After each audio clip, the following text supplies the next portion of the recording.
Mihkel Normand-Ults ja ma tegelen autospordiga juba 6. hooaega järjest.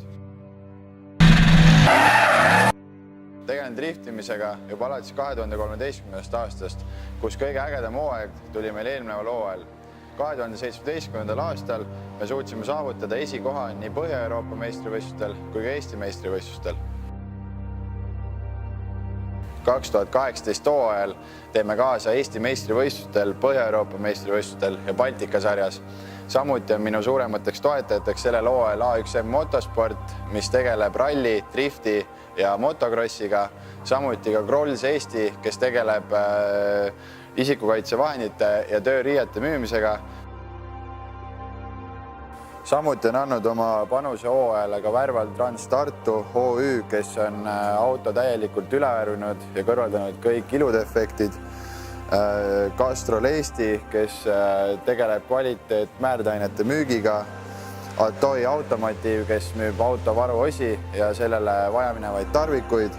R-Geosk, TPL Service, Kummiprof, Budget Autorent ja Brian James Trailers. Minu autoks on siis BMW 46, mida edasi liigutab 4,4 liitrine BMW mootor, millele on lisatud turbo.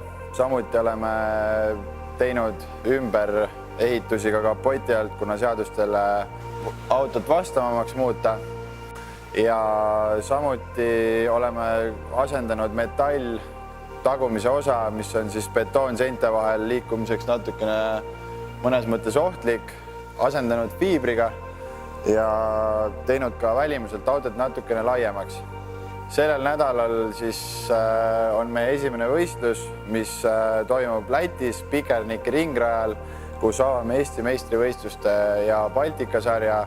Kohal on oodata kuni 120 võistlejat erinevates klassides, nii Street, Pro AM kui ka Pro klass.